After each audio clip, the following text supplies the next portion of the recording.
మనసుకి మరణం. దీనిని రచించింది కేవి సుమలత. చాలా కాలానికి కథ రాయాలని పెన్ను పేపరు తీసుకుని కూర్చున్నాను. రాయాలని కోరిక బలంగా ఉంది, కానీ ఎలా మొదలు పెట్టాలో ఎక్కడ ఆపాలో తెలియడం లేదు. గుండె నిండిన వ్యధ తీరాలంటే పెన్ను కదలాలి. ఊహ తెలిసిన నాటి నుండి నా మనసులోని కష్టం సుఖం తెల్ల కాగితానికి తెలిసినంత బాగా ఎవరికీ తెలియదేమో. కోటి ఆశలతో కాకపోయినా సగటు ఆడపిల్లల అత్తగారింట్లో అడుగు పెట్టాను. అడుగడుగున ఆడపడుచుల ఆంక్షలు, అత్తమామల అధికారాలు ఇవన్నీ చాలనన్నట్లు భర్త నిరంకుశ ప్రవర్తన, పనివాళ్ల ముందు బంధువుల ముందు అవమానించడం. ఈ కాలంలో కూడా ఇలాంటి వ్యక్తులు ఉన్నారా అని ఆశ్చర్యం కలిగేది. నా దురదృష్టానికి నన్ను నేనే నిందించుకుని కాల ప్రవాహంలో జీవన పయనం సాగించాను. మనిషిగా నాకంటూ ఓ వ్యక్తిత్వం ఉందని మరిచిపోయాను.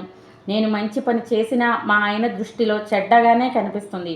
నాకంటూ తెలివి ఉండటం అన్న ఆలోచన ఆయన భరించలేరు. తెలివితేటలు లేని దద్దమ్మగా కనిపిస్తూ ఆయనతో నాకు ఏమీ తెలియదు, మీరు చెప్తేనే నాకు తెలుస్తుంది, మీ మాటే నాకు వేదం అంటూ ఉంటే మా ఆయన ముఖం వెలిగిపోయేది. నాకు మాత్రం ఆయన ముఖంలో అహంకారం చూస్తుంటే నేను చెప్పేది పచ్చి అబద్ధం అని పెద్దగా అరవాలనిపించేది. కానీ దాని పర్యవసానం తెలుసు కాబట్టి మౌనం వహించేదాన్ని. నాకు మీరు ఊహించుకునే దానికన్నా ఎక్కువే తెలుసు. నాకంటూ కొన్ని కోరికలున్నాయి, కొన్ని ఆశయాలున్నాయి. అవి నోరు తెరిచి చెప్పే అవకాశం ఎప్పుడూ రాలేదు అనే కన్నా వచ్చినా నేను విఫలమయ్యాను అనడం సబబుగా ఉంటుంది. ఏదైనా చెప్పాలని నోరు తెరిస్తే చెప్పావులే, నువ్వు చెప్పేంత కింది స్థాయిలో నేను లేను, నీ పుట్టింటి ధ్యాస తప్ప మొగుడి తరపు వాళ్ళ మీద పట్టింపు ఉందా అని పెద్ద పెద్ద అరుపులు అరిచి మీదకు వచ్చేవారు. వాస్తవానికి నా పుట్టినింటి వాళ్ళు ఆయనకి తడిచి ఏదైనా అవసరాలకు మాత్రమే వస్తారు. ఆయనతో మాట్లాడే సాహసం కూడా చెయ్యరు. అయినా వాళ్ళని ఏదో ఒక రకంగా తిడుతూ నన్ను బాధ పెట్టడంలో పైశాచిక ఆనందాన్ని పొందుతారాయన. భయంకరమైన గొంతుతో అరుస్తుంటే పిల్లలిద్దరూ భయపడిపోయి నా వెనక్కు వచ్చి దాక్కునేవారు. మా వారికి కుటుంబ అవసరాలు తీర్చడంతో మగవాడిగా ఆయన బాధ్యత తీరిపోయినట్లే ఫీల్ అయ్యేవారు. ఏనాడు పిల్లలను ప్రేమగా అక్కును చేర్చుకోవడం నేను చూడలేదు. అలా చేస్తే వాళ్ళు గారాబంతో చెడిపోతారు అని ఆయన దృఢ విశ్వాసం. పాపం తోటి పిల్లలు వాళ్ళ నాన్నలతో షికారులకు వెళ్తుంటే పిల్లలిద్దరూ బిక్కముఖంతో నన్ను చూసేవాళ్ళు. నాకు నా బాధ్యత రెట్టింపైనట్లు అనిపించేది. నేనే ఆదివారాలు పార్కులకి అప్పుడప్పుడు సినిమాలకు తీసుకెళ్లేదాన్ని. వాళ్ళే నా ప్రపంచంగా, నాకంటూ వేరే వ్యాపకం లేదన్నట్టుగా బతకడం మొదలుపెట్టాను. మా వారి నిరంకుశ ధోరణిని కూడా మనసుకు తీసుకోవడం మానేశాను. కాలం ఆయనకున్న దురలవాట్ల ప్రభావంతో అనారోగ్యాలను తెచ్చింది. వాటి వల్ల ఇంకాస్త కోపం అసహనం పెరిగాయి. అప్పటి వరకు మానసికంగా నలిగిపోతున్న నేను శారీరకంగా కూడా బాధింపబడడం మొదలైంది. అన్నీ పిల్లల కోసం భరించేదాన్ని. దూరంగా ఉన్న పుట్టింటి వాళ్ళకి కూడా నా బాధ ఎప్పుడూ చెప్పుకునేదాన్ని కాదు. దానివల్ల ఎటువంటి ఉపయోగం లేకపోగా వాళ్లను బాధకు గురి చేయడం నాకు నచ్చేది కాదు. నా లాంటి దుస్థితి పగవాళ్ళకి కూడా రాకూడదని దేవుడిని నిత్యం ప్రార్థించేదాన్ని. నా అదృష్టం జీవిత భాగస్వామి విషయంలో లేకపోయినా కన్న పిల్లలిద్దరూ మాట వినేవారు. నా పెంపకంలో చక్కటి విద్య అభ్యసించారు. నేనంటే ప్రాణంగా ఉండి చెప్పిన మాట వినేవారు. అవకాశాలు వాళ్ళని వెతుక్కుంటూ వచ్చాయి. ఇద్దరు పిల్లలు నా రెండు కళ్ళు అనుకునేదాన్ని. చదువు నిమిత్తం విదేశాలకు వెళ్తాం అంటే ఆయన ససేమిరా వద్దు అన్నారు. అప్పటి వరకు అన్నింటినీ మౌనంగా వహించే నేను ఊరుకోలేదు. నా బంగారం అంతా ఇచ్చేశాను. ఎడ్యుకేషన్ లోన్ తీసుకొని పంపమని వాళ్లను నిరాశపరచవద్దని గొడవ చేశాను. పెద్దవాడు వెళ్ళిన 2 ఏళ్లకు చిన్నవాడు వెళ్ళాడు. వెళ్ళినందుకు పిల్లలు కష్టపడ్డారు. చదువు పూర్తి చేసుకుని ఉద్యోగాల్లో స్థిరపడ్డారు. లోను కట్టేశారు. నా బంగారం నాకు తిరిగి వచ్చేసింది. ఉదయం సాయంత్రం పిల్లల మాటలతోనే తెల్లవారేది. పిల్లల మాటలతోనే రాత్రయ్యేది. పెద్దవాడు వేరే కులం అమ్మాయిని చేసుకుంటాను అని మెల్లిగా నా చెవిన వేశాడు. గుండె కుబేలు మంది. ఆయనకి ఎలా చెప్పాలా అని భయపడ్డాను. కానీ చెప్పకపోతే వాడితో బాధ, చెప్తే ఆయనతో గొడవ తప్పదని అర్థం చేసుకుని ఆయనకి చెప్పాను. అనుకున్నట్లే ఇంతెత్తున ఎగిరిపడ్డారు. సర్ది చెప్పాలనుకున్నా ఎంత మాత్రం వినలేదు. వద్దన్నా అమెరికా పంపించావు కదా, ఈ పెళ్ళి కూడా నువ్వే కుదిర్చావా, అందుకే సర్ది చెప్తున్నావా అని చెంప పగలగొట్టారు. నాకేమీ తెలియదు అన్న మూర్ఖంగా వాదించారు.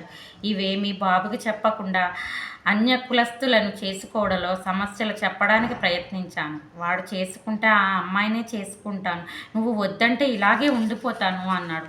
చేసేదేమీ లేక ఆయనతో మళ్ళీ పోరాటం సాగించాను. ఎన్నో రోజులు నా కన్నీటి ఫలితంగా వాడి పెళ్లి జరిగింది. సంతోషంగా తిరిగి మళ్ళీ అమెరికా వెళ్ళిపోయారు. వాళ్ళు వెళ్ళిపోయిన ఆ పెళ్ళి నా కారణంగానే జరిగిందని గొడవ జరిగినప్పుడల్లా ఈయన నన్ను మానసికంగా హింసిస్తూనే ఉన్నారు. ఒక్కోసారి ఆయనకి అందనంత దూరంగా పారిపోవాలనిపిస్తుంది. కానీ అది పిరికి వాళ్ళు చేసే పని అని నన్ను నేనే ఓదార్చుకుంటున్నాను. బాధ్యతల బరువు నుండి తప్పుకోవడం తప్పు అని సరిపెట్టుకుంటున్నాను. కొంతకాలానికి రెండవ వాడికి ఆయన బంధువుల తరపున సంబంధం కుదిరింది. మా వారి హడావుడికి అంతే లేకుండా పోయింది. పెద్దవాడి పెళ్లిలో పోయిన పెత్తనమంతా ఇప్పుడు చూపించుకున్నారు. అజమాయిషీ చేశారు. ఆరోగ్యం సరిగా లేని మనిషి కారణం వల్ల నీరసపడ్డారు. పెళ్లిలో స్టేజ్ మీద పంతులు గారు అడిగిన కండువా వెతుకుతున్నా నా మీద మరిచిపోయావా, అసలు పెట్టావా లేదా, నీలాంటి చవటని పెళ్లి చేసుకోవడం నా ప్రారంధం అని అరుస్తూ కళ్ళు తిరిగి పడిపోయారు.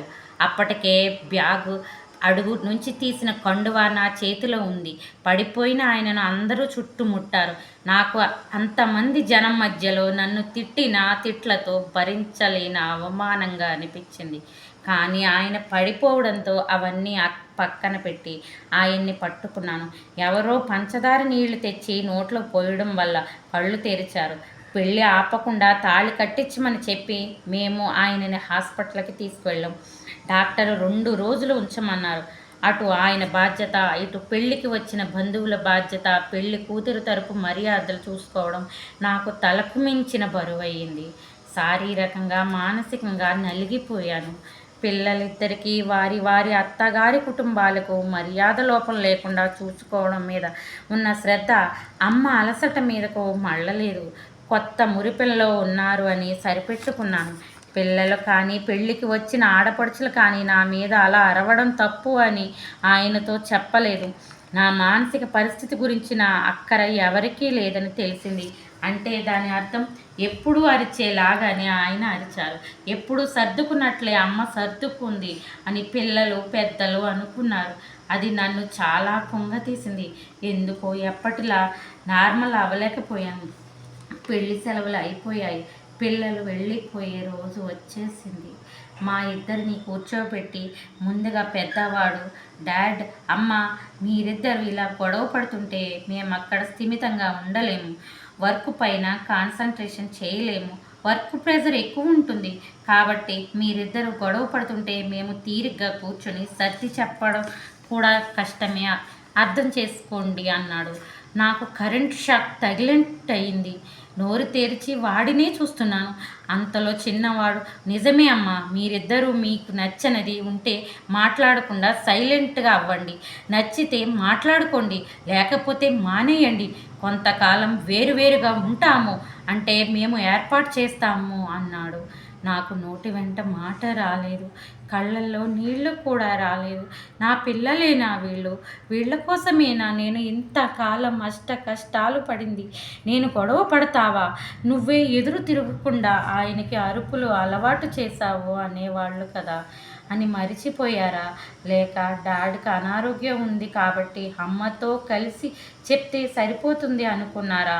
అలా గొడవ పడటం నాకు వచ్చి ఉంటే వాళ్ళ జీవితం ఇలా ఉండేది కాదు అని వాళ్ళు మరిచిపోకూడదు కదా.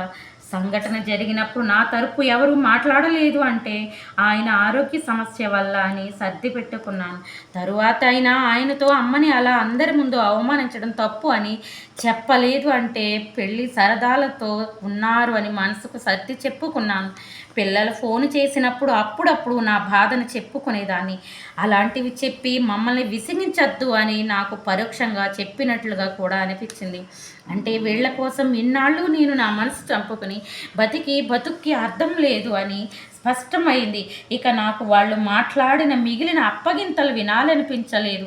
కుటుంబ బాధ్యతలు అంటే కనీస అవసరాలకు సంబంధించి ఆయనకి నచ్చినవి తీసుకొచ్చి మీకు లోటు లేకుండా చేశాను అని ఆయన నిర్వచనం ఇచ్చారు. కనీస అవసరాలకు సంబంధించి కావాలంటే పంపుతాం, ఏటీఎం కార్డు ఇస్తాం, వాడుకో, మంచి హాస్పిటల్కి వెళ్ళండి, నిశ్శబ్దంగా నీ కష్టాలు నువ్వు పడు అని నా పిల్లలు నిర్వచనం ఇచ్చారు. నాకంటూ విలువ ఎప్పుడూ లేదు, ఉండదు అని పూర్తిగా అర్థమైంది. పిల్లలతో ఎయిర్పోర్ట్ వరకు వెళ్ళినప్పుడు ఎప్పటిలా నాకు ఏడుపు రాలేదు. బహుశా అప్పటికే నేను మానసికంగా బతికి లేనేమో. ఎందుకో నా ఫీలింగ్స్ పేపర్తో పంచుకోవాలని ఈ కథలు మొదలుపెట్టాను. అయ్యో, ఎందుకో నా చేతిలో పెన్ను జారిపోతుంది. ఏదో చీకటి కమ్ముతున్నట్లు అనిపిస్తుంది.